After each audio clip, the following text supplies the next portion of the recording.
भगवान शिव हे हिंदू धर्मातील प्रमुख देवतांपैकी एक आहेत। त्यांना अनेक नावांनी संबोधले जाते। त्यापैकी महादेव हे नाव विशेष महत्त्वाचे आणि लोकप्रिय आहे। पण भगवान शंकराला महादेव का म्हणतात, तसेच यामागे काय कारणे आहेत ते पाहूयात। महादेव या शब्दाचा अर्थ देवांचा देव किंवा सर्वात महान देव असा होतो। भगवान शंकराला हे नाव अनेक विशिष्ट गुणांमुळे आणि कार्यांमुळे प्राप्त झाले आहे।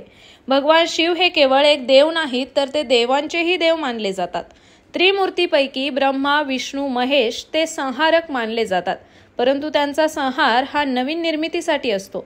त्यामुळे त्यांची महती सर्व देवांमध्ये मोठी आहे। तसेच अनेक नावांचे स्वामी भगवान शंकराला अनेक नावे आहेत।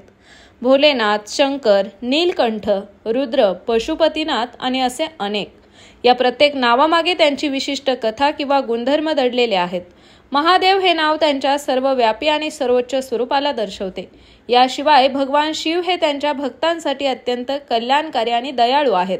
ते लवकर प्रसन्न होतात आणि आपल्या भक्तांच्या इच्छा पूर्ण करतात। त्यांच्या याच गुणधर्मामुळे त्यांना भोलेनाथ असेही म्हटले जाते।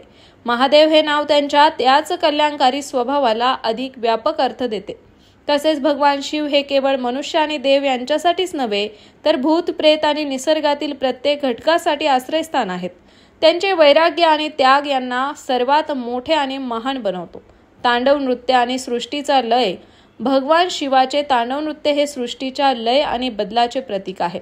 त्यांच्या या नृत्यातून विनाश आणि निर्मितीचा संदेश मिळतो। महादेव हे नाव त्यांच्या या शक्तिशाली आणि व्यापक कार्याला योग्य ठरवते। दरम्यान भगवान शिव हे केवळ एक देवता नसून ते संपूर्ण सृष्टीचे आधारस्तंभ आहेत।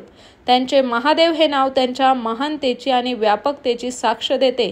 म्हणूनच भगवान शंकराला महादेव म्हटले जाते, कारण ते खऱ्या अर्थाने देवांचे देव आणि सर्वात महान आहेत। त्यांच्या कृपेने आणि आशीर्वादाने आपल्या जीवनात सुख, शांती आणि समृद्धी नांदो हीच प्रार्थना।